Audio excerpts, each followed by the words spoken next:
First of all, I'm extremely impressed with you. If you want to talk about hustle, it is the people that will show up in a dark room when it's totally gorgeous outside on a summer Friday. So I am very, very grateful that you're here. And over the course of the next 20 minutes or so, I hope that I can serve you in some small way where you get some nugget of wisdom for something that will help you on your entrepreneurial endeavors. I can tell you that I'm going to share what I have done right and what I have done wrong. Both have been equally valuable. And that was a good intro. I hope is anybody here familiar with the Stella Dot family of brands? Oh, good. Thank you. I'm so glad. We're about a lot more than accessories. We're really a family of brands across different women's lifestyle categories. We have 2 accessories brands and a skincare cosmetics brand, and we have 50,000 independent business owners in 6 different countries that have earned over $500 million in flexible earnings by selling our products on our social selling platform. So it's probably not what you were imagining in terms of an old school direct sales business. That was the goal of this business. So by way of introduction, I want to just talk about what I mean by community, which is really business that's there to serve a group of people, a movement. When I think of community, I don't think about a Facebook group, though we certainly use many of them. But when I think about being community-driven and purpose-driven, it's about having a business with a different center that doesn't think about, of course, we think about profitability and everything else that a business should, but it's not our primary purpose.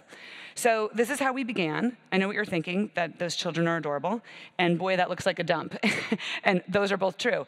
I had been a e-commerce entrepreneur before, and I can tell you the journey from one to the other was kind of crazy. I think every overnight success story takes about 7 years, and that's certainly what it was for me.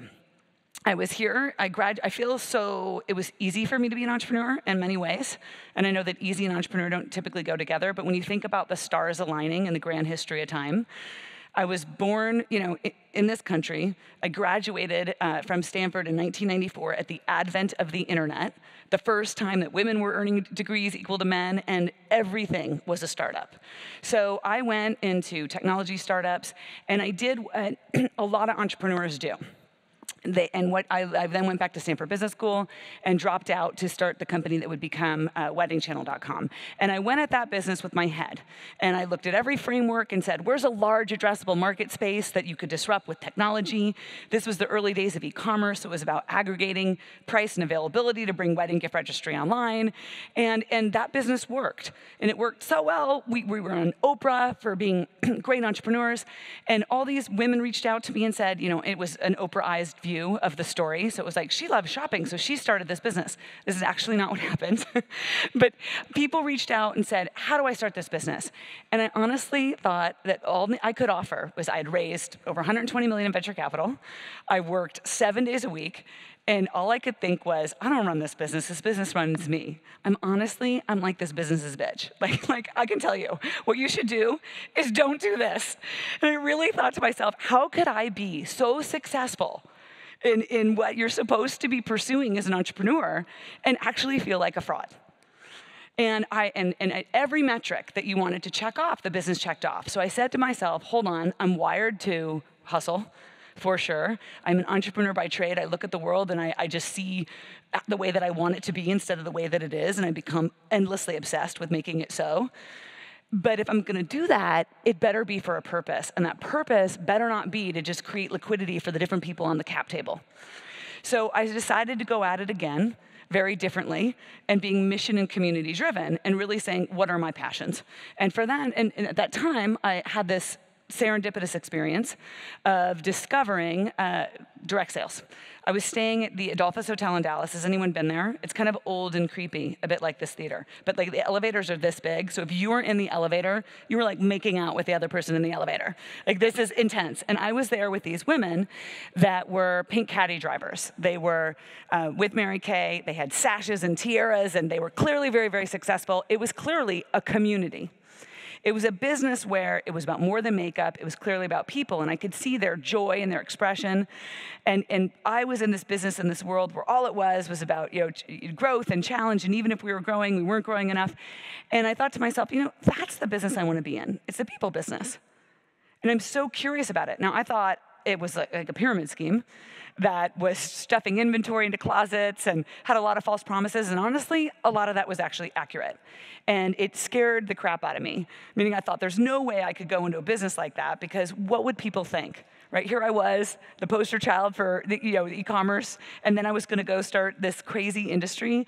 But I realized that wasn't the reason why I shouldn't do it. That was the reason why I had to. And I wanted to change it, and I wanted to use what I'd learned as an entrepreneur and really go in and reinvent what that meant. I went to this conference, this industry conference, and learn about what is, how do I do anything in direct sales? And I think that's what you do as an entrepreneur, right? You crack a book, you go to a conference like this, you talk to people, you ask questions, you soak it in, because you start knowing nothing, and then you just figure out a little bit as you go.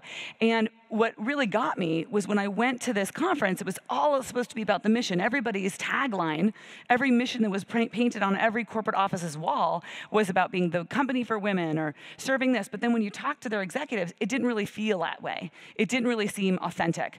And I just continued to do more research about the industry. And these are big companies. I mean, these are $100 billion global industry with lots of multi-billion dollar companies in it. And I looked at it and I said, the founding story of this business is really important. And it's not going to look like going to raise venture capital, which is a good thing because I don't want to do that anyway.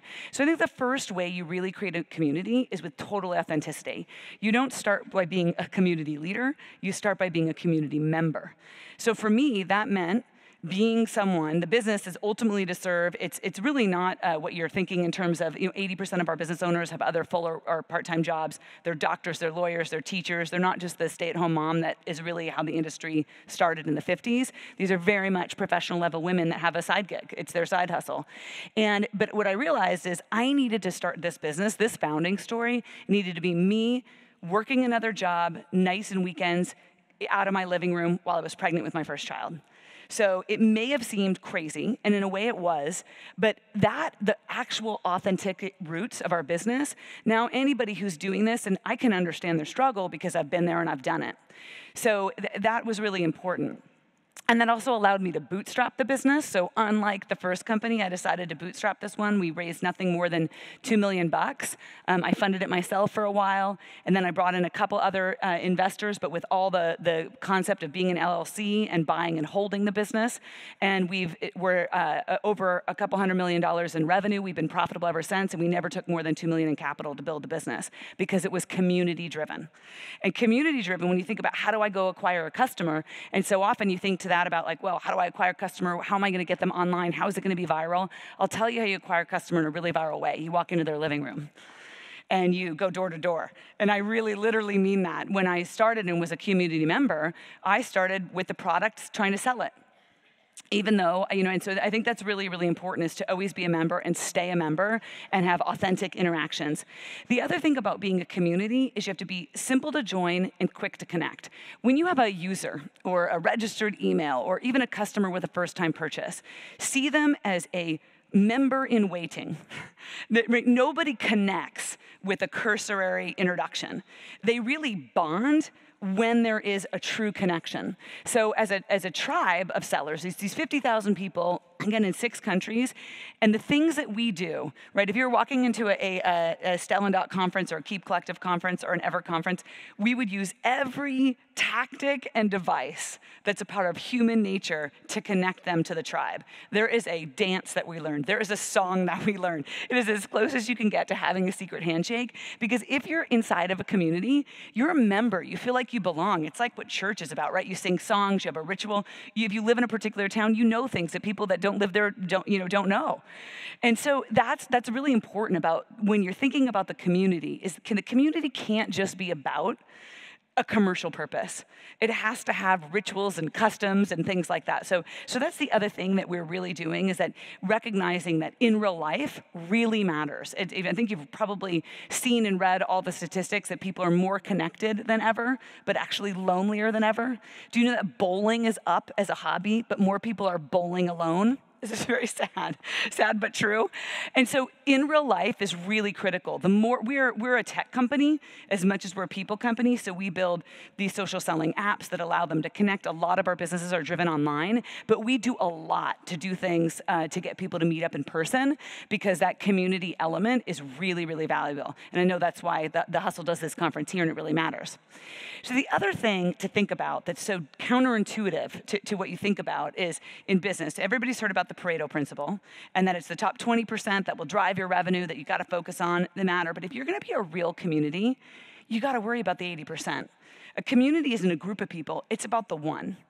If you can make that one person feel celebrated and special and included, when that one person does something small, everybody else watches and knows that you truly, truly care. If you only celebrate the heroes, the top contributors, the top sellers, the top leaders, then everybody else feels unimportant. And you know who the top people are there to impress? Everybody else. So you really can't have people that thrive as outliers in a community without loving the one and loving the whole. And our whole business is built on that because we're there for gig income. We really focus on funding a need. So there are people who will come in, earn some money to pay for a fertility treatment, and then they're out. And we see them as equally successful as the woman who earns $500,000 a year. And we celebrate each of those successes really, and I think that's really, really important. Be transparent, fair, and easy to forgive. You can't really outsource managing community to other people. And I'll make this too, like if it's personal, it's personal. If you're a member of the community, you gotta stay a member of the community. And with things like this, I'll give you a very tactical and specific example. We've had things, Keep Collective as a charm business. You'd be amazed at how large that type of business can be. One of our charms, and I hope you love this, is it's a collectible. It has a lot of heart and humor. And does anybody know what a red Solo cup is? Does anybody not know what a red Solo cup is? Okay, so we have limited edition charms. One was a red Solo cup, just like our working snow globe. It sells out like hotcakes, and then we'll like turn up on eBay for a great premium. But this red cup that goes crazy and sells out, people love having scarcity demand, and they love it about the product, but they're furious if they've lost a sale because of it. Our community was going to be outraged that we kept running out of stock of these items, even though collectability was the point. So we bring in our leaders and we teach them inventory planning. We give them total visibility to the buy process and the ranking process. So if you can bring your community truly on the inside and treat them as a business partner and be transparent, and when you send out an apology, you don't make a memo, you go live with video, and you let them see that when they're stressed, you feel the stress, but you give them the why, they'll be on your side. And that's a really important element of community. So then the last thing about community that is really important is that business is nothing more than people. Business would be so easy. But I thought if I wrote a book about business, it would be Dr. Seuss style, and it'd be like, I've got problems here, problems there, problems everywhere. Because the reality is, if you've got products and you've got people, you have got problems. But without either, you also don't have a business. And people, if they come together, they can solve all those problems. But people are these incredibly, beautifully complex, in crisis, often people. And so they come into your community and they'll vent and they'll do crazy things and they'll, out loud complain about things. And so that can lead you to want to censor. So in our community, I'll give you an example in our skincare brand, right? We have a phenomenal product. It's clinical grade. It has lots of efficacy. It's award-winning. It's got all these other things. But in any large sample size, you're going to have somebody who has a rash to this ingredient. And you guarantee that person's going to post the picture.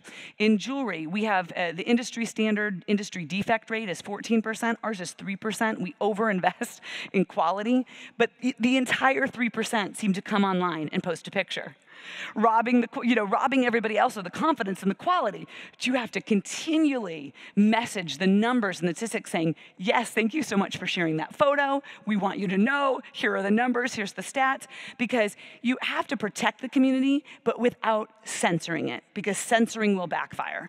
This is a world of a glass house and transparency, and if you censor here, a private community crops up over here. And you lose the trust of your community. So we live in a world now where it's truly power to the people, and you've got to have all your dirty laundry is out there for everybody to see, and you just got to be out there, and you've just got to own it. Then the last thing I'll say about the community is that when you have a community and it's personal and you love it, you'll lose people and they'll come and go. And when they do, you have to do nothing but show gratitude. And when they complain, you have to show nothing but gratitude, because in the end of the day, your best mentor is your customer. Your best critic has got a gift to offer you, that if you listen with a sense of we win on offense instead of defense, then your community will be the people that guide you. And it's not just not having a vision on your own and giving them what they don't even know they want, but if you truly listen to the naysayers, there's something to learn. You don't let them sit in the front row. You don't let them dominate the conversation, but you can't ignore them either. And most importantly, it's to help you really learn to shape so that you can serve your community better. So I hope that with all of this today, you got something out of it that can serve you and your business together. And then the last thing I'll tell you, if there's other lessons that you want to know, they're in that book, and the entire proceeds of the book go to supporting women's education. So thank you so much for being here, and I hope you enjoy your hustle.